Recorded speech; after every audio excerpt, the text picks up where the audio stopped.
Welcome to episode 4 of Let's Play Dawn of the Zeds. I am your host, Milgauss. We have 2 issues to cover from last episode.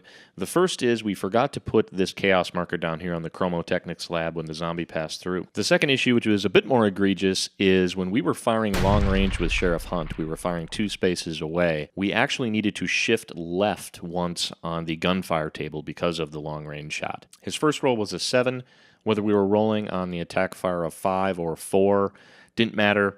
Still both did 2 damage. But the second roll, when we only rolled a 3, that actually did make a difference. On a gunfire attack table of 5, we did 1 damage, but we should have been rolling on the gunfire attack column of 4, which actually would have done 0 damage. So we need to pull this damage marker off. On to our event card. National Guard helicopter strike. I actually think this is a good one. RR movement of 1. While we don't have any Raiders, Rangers, we do have some refugees. They're going to move 1 step closer to the town center. Outbreak is going to occur on an infection level of 8 or greater. Our infection's not too awesome. We're sitting at a 6, but still less than 8, so we're in good shape at least for this round. Consume supplies on a 7.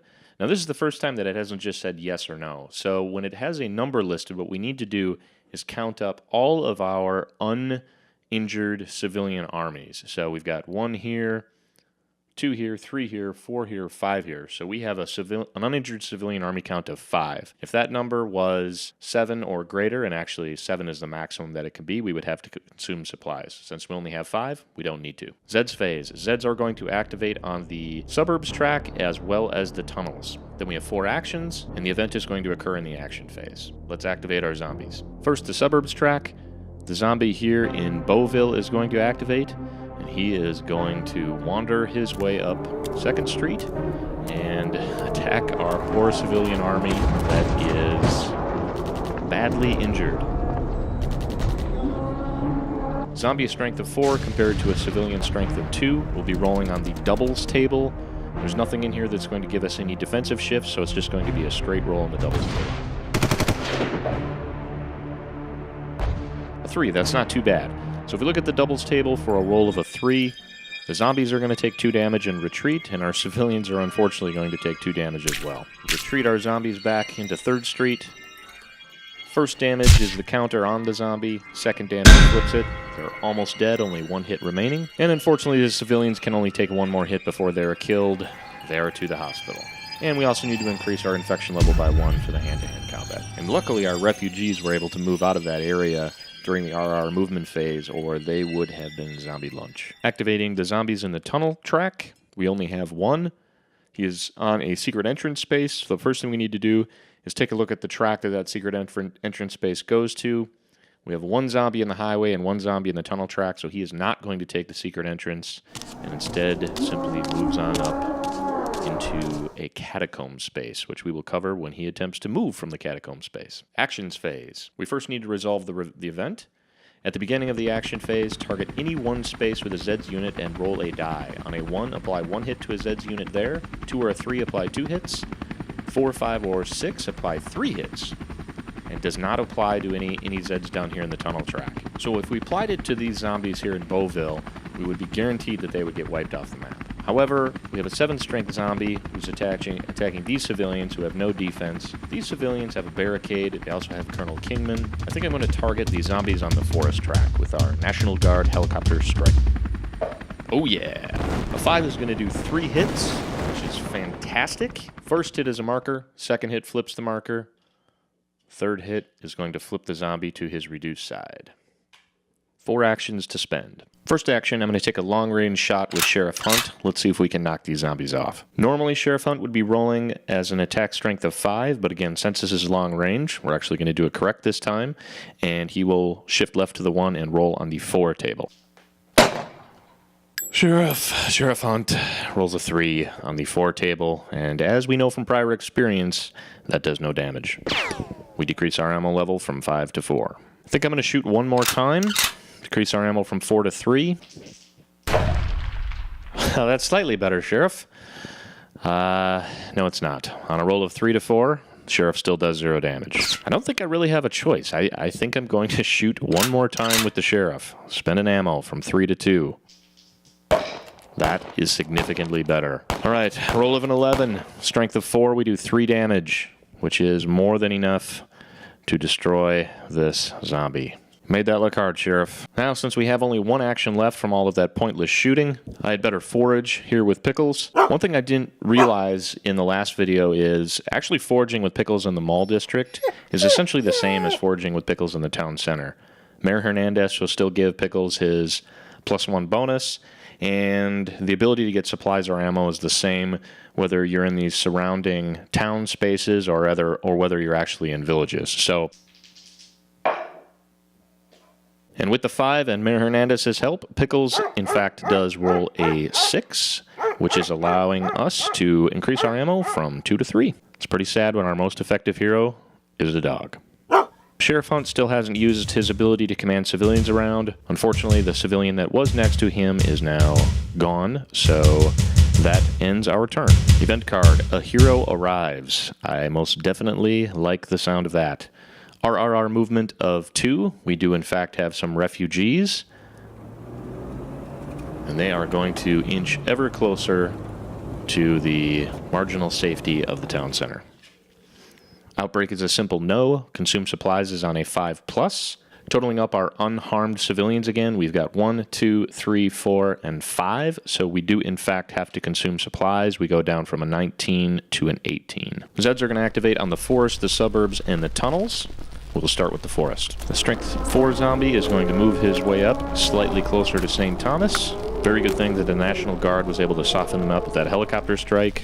We have no zombies in the suburbs, so we move on to the tunnels. We get to see how the catacombs work. These 2 spaces are marked as catacombs, and essentially what that means is it's a network of twisting tunnels. The zombies can't just cleanly walk through them. On a roll of 1, 2, or 3, they will move normally. On a roll of 4 or 5, they will remain stationary, milling about. And on a roll of 6, they will actually become lost. And that can do some good things or some bad things. It can make them come out of a different space in the tunnels, or it can actually remove them from the board.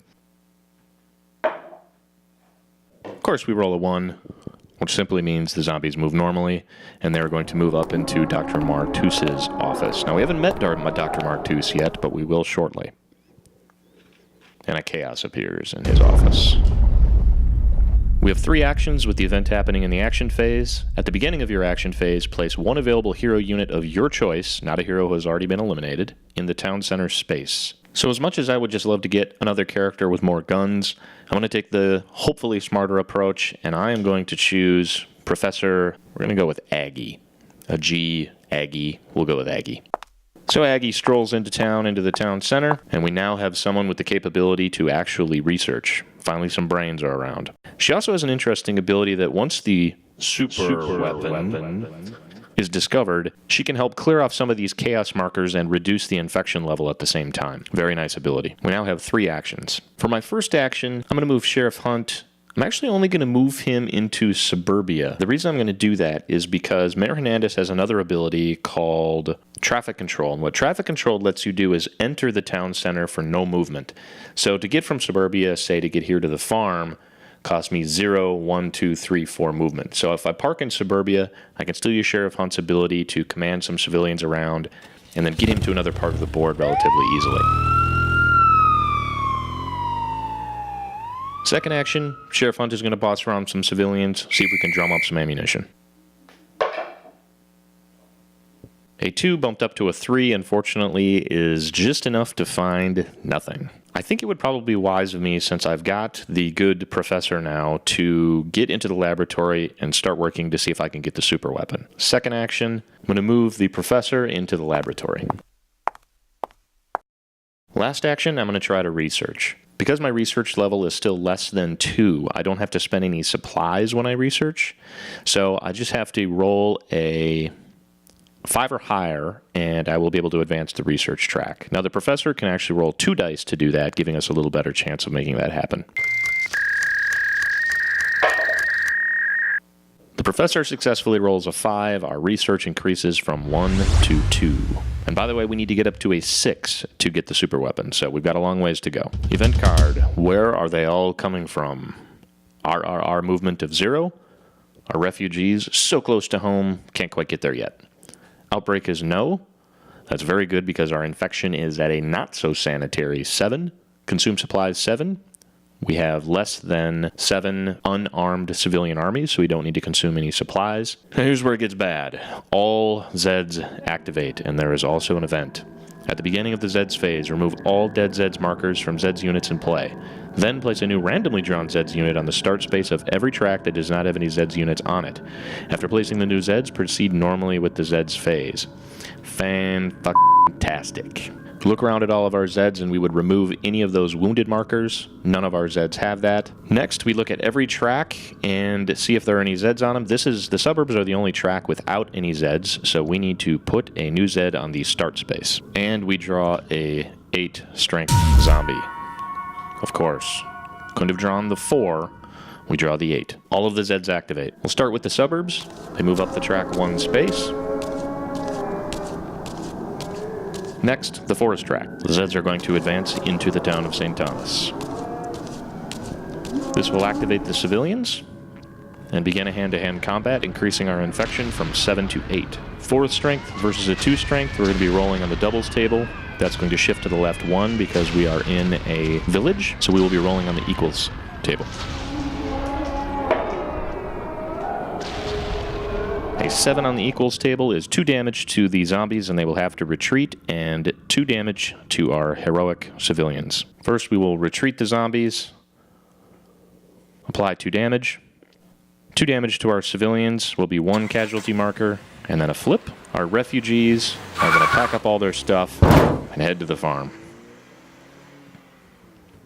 Moving on to the mountain track, our zombies will advance 1 space into the mine. Highway track, they're going to once again attempt to enter into the town of Ingberg. We'll see if Colonel Kingman can do his magic once more. Colonel Kingman, not near as threatening as last time, rolls a 1, and the zombies enter the village of Ingberg. That will activate our civilians, and we will enter into another hand-to-hand encounter, increasing our infection from 8 to 9. The zombies currently have us doubled, but we do have that barricade in place, so we're going to get to shift left twice. So moving from the doubles to the greater than to the equal to, so we will be rolling on the equal to track. A 4 on the equal to track is going to do 3 damage to the zombies, and they will retreat, and no damage to the civilians. That is fantastic. Zombies get pushed back, get 3 damage. 2 for the counter. The 3rd one is going to flip it, reducing them to 3 strength. Next are the tunnels. These strength 9 zombies are going to move 1 step closer to our security guard outpost. We're definitely going to have to do something about this very, very soon. And after all that, how many actions do you think a person would get? How about 1? 1 action. Since the sheriff is too far away to get close to the security guard post to take a shot at these zombies into the catacombs, I think I'm just going to try to get some more ammo and search with Pickles. Good boy, Pickles. That gives us either a supply or an ammo, and I will take an ammo, moving us from 3 to 4. Lastly, the good sheriff, going to try to coerce some civilians, see if we can dig up some more ammo. And that is a 6 with the air of the Honorable Mayor Hernandez. Ammunition going from 4 to 5.